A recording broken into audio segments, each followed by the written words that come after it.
Namaskar. Welcome to another episode of Editorial. As expected, United States struck Iran. They struck 3 locations, supposedly to be nuclear locations. And now the president says, let's talk peace. Let's talk about the Iranian attack by United States. Let's talk about United States, their administration, and what's going in their mind.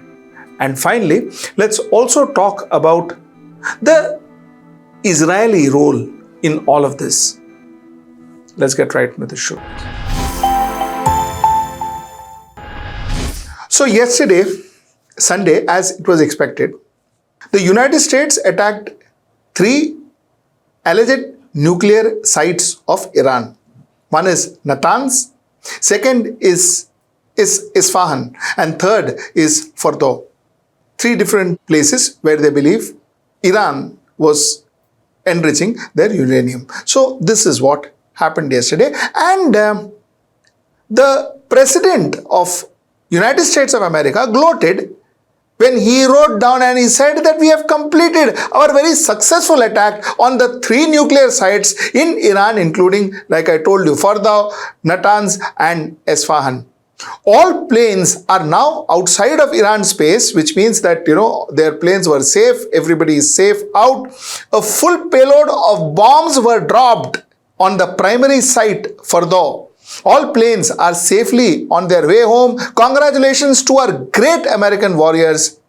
There is not another military in the world that could have done this. Now is the time for peace. Thank you for your attention to this matter. To me, this tweet or whatever this is, this note from Donald Trump looked as if he was mocking the world. I slap you. And after I slap you tight, now let us talk peace. I don't see this action as any different to that of a roadside goon. And I say this very responsibly, a roadside goon, a roadside bully. This is how a roadside bully would operate. He talks about peace after bombing 3 cities and killing close to 1,000 people in Iran. Would this be fair? The second thing what I'm very confused about is, what does the American president think? That he would go bomb and then Iran will say, okay, thank you for bombing, and everything goes back to normal? He talks peace. This was the same man who said, this war wouldn't have happened if I was the president. That war wouldn't have happened if I was the president. I'm going to stop all wars in the world, and he's not stopped it, but he's increased. He's added one more war to the roster of war that was already happening. He's just added one more war because I don't think Iran is going to keep quiet. Let's spend 3 minutes to kind of try and understand what Iran could do. First and foremost is, I believe, and which already has started, Iran will start their attacks on Israel. Iran will also attack American bases. This is something that I think will definitely happen because Iran is in no mood to keep quiet, is in no mood to surrender, is in no mood to fold their hands in front of Trump and say, "Theek hai. Whatever you say, sir."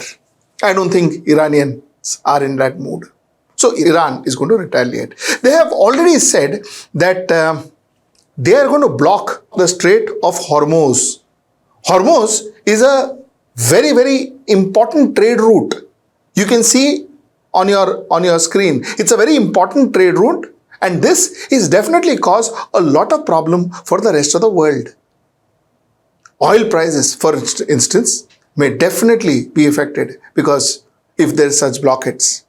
It is also said that they will, with the help of Houthi, which they have a lot of control over, will block the Red Sea.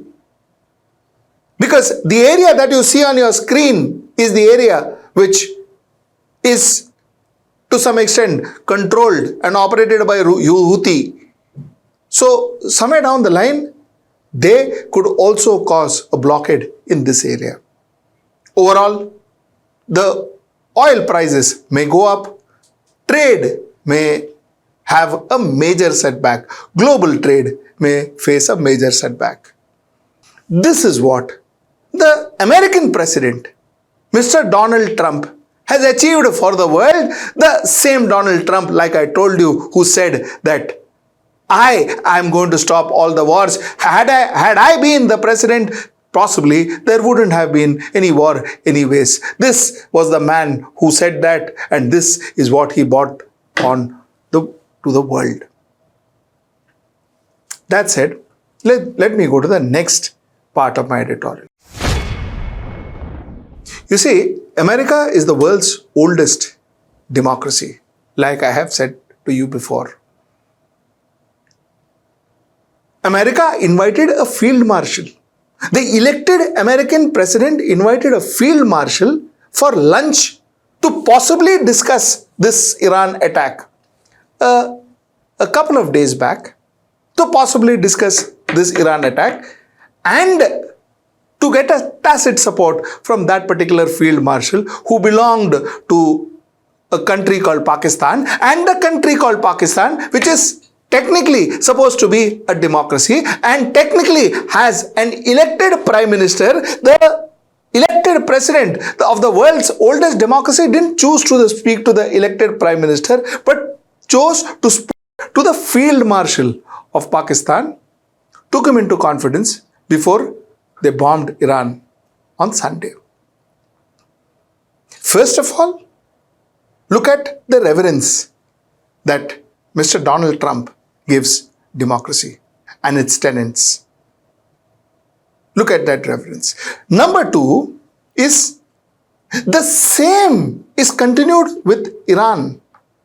Why is Iran being bombed? Iran is being bombed is because they want a change in regime.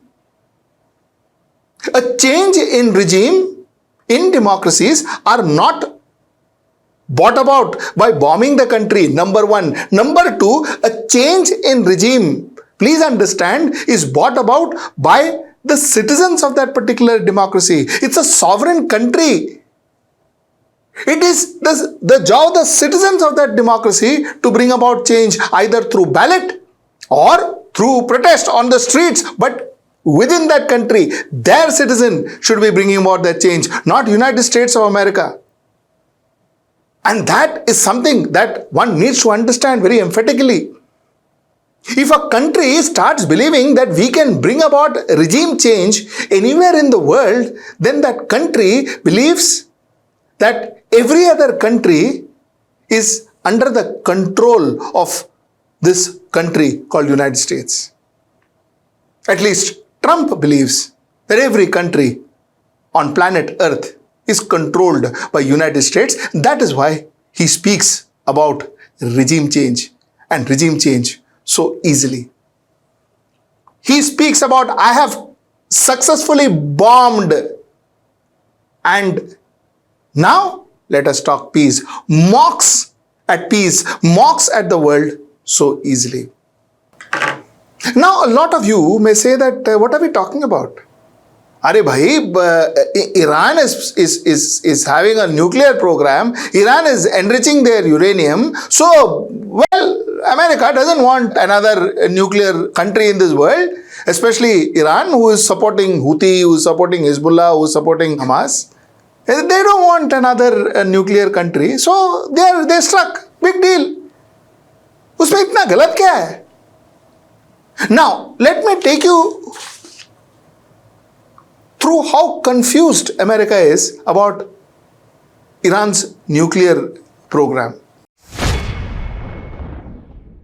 You see, on March 26th, 2025, Tulsi Gabbard, United States Director of National Intelligence, she said that the IC continues to assess that Iran is not building a nuclear weapon, and Supreme Leader Khamenei has not authorized the nuclear weapon program he suspended in 2003. This is what their National Intelligence Director says.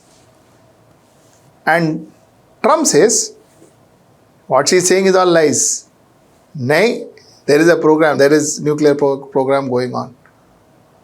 They are not from two different countries. She is the national director of intelligence of United States, and the president of United States, who she reports to, says that no, she's wrong. There is nuclear program. Of course, she went on to say, let me also say that, she went on to say in her social media post that, that Ma's testimony was taken out of context by dishonest media. She says it was taken out of context. Now, you can decide whether it was that was taken out of context, or what she said now is taken out of context, or whatever. But the American president believed, possibly after a lot of intelligence input from Israel, that Iran has to be bombed because nuclear enrichment and nuclear program is active in Iran. Now, mind you, this same America, under a Republican president called George Bush Jr., had bombed Iraq. You know why he had bombed Iraq? Because he said the same, that Iraq is enriching uranium and they have a nuclear program. They bombed Iraq. They almost destroyed Iraq. They changed the face of Middle East, and possibly a lot of current issues in Middle East, including the ISIS, happened after that regime change. And then they realized that, oops, there was no uranium, no chemical weapons, no nuclear weapons found in that country. This happened before. Is history repeating itself? Is history repeating itself? You see, Donald Trump made a statement that monumental damages has been done on all nuclear sites in Iran. As shown by satellite image, obliteration is an accurate term. The white structure shown is deeply embedded into the rock, with even its roof well below ground level and completely shielded from flame. The biggest damage took place far below ground level. Bullseye. This is what the American president said. Most of his statements doesn't look very president-like, but all the same. June 23rd, his own vice president had a different thing to say. The US Vice President J.D. Vance was unable to confirm the status of Iran's stockpile of enriched uranium. In an ABC interview after US President Donald Trump ordered airstrikes on nuclear facility in the country, in a Sunday interview, Vance said that he thought that Iranian nuclear sites were severely damaged or obliterated. I am not exactly sure of what the difference is, he said. Now let me share with you something that a lot of media must have not told you. Let me share what Donald Trump believed before and what Donald Trump is doing now. Let me share some tweets of Donald Trump right from 2011. 2011, he writes, in order to get elected, Barack Obama will start a war with Iran. Who writes this? Donald Trump. October 10, 2012, he says, now that Obama's poll numbers are in a tailspin, watch for him to launch a strike on Libya or Iran. He is desperate. Who writes this? Donald Trump. Donald Trump, September 17, 2013. I predict that President Obama will at some point attack Iran in order to save face. This is Donald Trump again. Remember what I previously said. Obama will attack Iran in order to show how tough he is. This is September 25th, 2013. Remember that I predicted a long time ago that President Obama will attack Iran because of his inability to negotiate properly? Not skilled. 11/10/2013. This is what Donald Trump said. This very clearly indicates that he had no idea, or he doesn't believe that there was any nuclear facility or nuclear uranium enrichment and all happening. In fact, he thought having a war, or he thought a war with Iran was purely for political purposes.